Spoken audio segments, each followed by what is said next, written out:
sahabat anak Indonesia dan ibu bapak, para pegiat perlindungan anak di seluruh Nusantara. Hari ini kita menyoroti kasus yang terjadi di daerah Sumatera Selatan di Palembang, di mana seorang anak menjadi korban penganiayaan atau pembunuhan yang kalau kita lihat kasusnya adalah salah sasaran, karena anak tersebut sedang ada di suatu tempat, dia tiba-tiba ditusuk oleh 3 orang dewasa. Padahal anak itu masih berumur 7 tahun. Artinya dari segi manapun kita melihat bahwa di sini adalah kesalahan fatal dari para pelaku itu.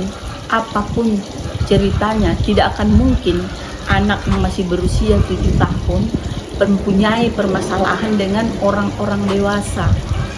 Jadi oleh karena itu, ini adalah sesuatu perilaku yang sangat brutal, yang tidak ada rasa kemanusiaan.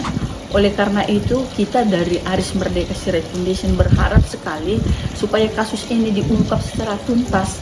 Apa yang menyebabkan sehingga anak menjadi korban? Dia memang ada di situ bersama seorang dewasa yang sama sekali sebetulnya tidak ada hubungannya juga dengan dia. Artinya mereka ada berada di satu tempat, tiba-tiba datang orang menusuk mereka langsung dan dibawa ke rumah sakit. Akibatnya anak yang berumur 7 tahun meninggal dunia.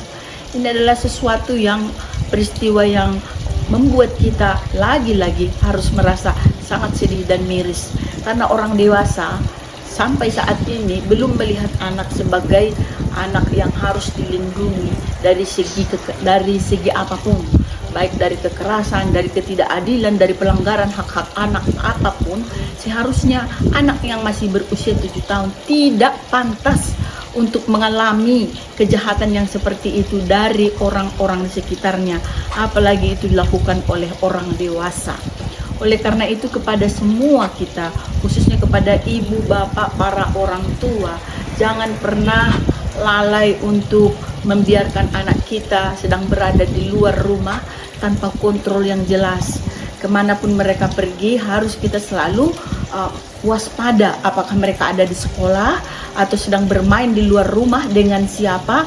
Jangan sampai lepas kontrol ibu bapak, karena ternyata di mana-mana anak kita itu sangat rentan menjadi korban kejahatan. Oleh karena itu, sekali lagi kita sangat berharap seluruh masyarakat Indonesia tingkatkan rasa kewaspadaan, tingkatkan rasa kepedulian. Di tahun 2025 ini, masih di bulan Januari, kita sudah menerima atau melihat begitu banyak kasus-kasus yang terjadi kepada anak-anak di Indonesia. Saya pikir itu poin penting, karena kepolisian pasti sudah tahu menerapkan pasal yang paling tepat untuk orang-orang yang begitu jahatnya terhadap anak-anak. Karena itu kami dari Aris Merdeka Sirait Foundation mendukung seluruh upaya hukum, baik juga kami ikut berbelasungkawa, kami sampaikan kepada keluarga, ya semoga anak kita itu tidak meninggal sia-sia begitu saja, tapi harus menjadi satu momentum juga untuk pergerakan perlindungan anak di daerah di mana terjadi kasus ini begitu. Aris Merdeka Sirait Foundation melindungi anak sepenuh hati.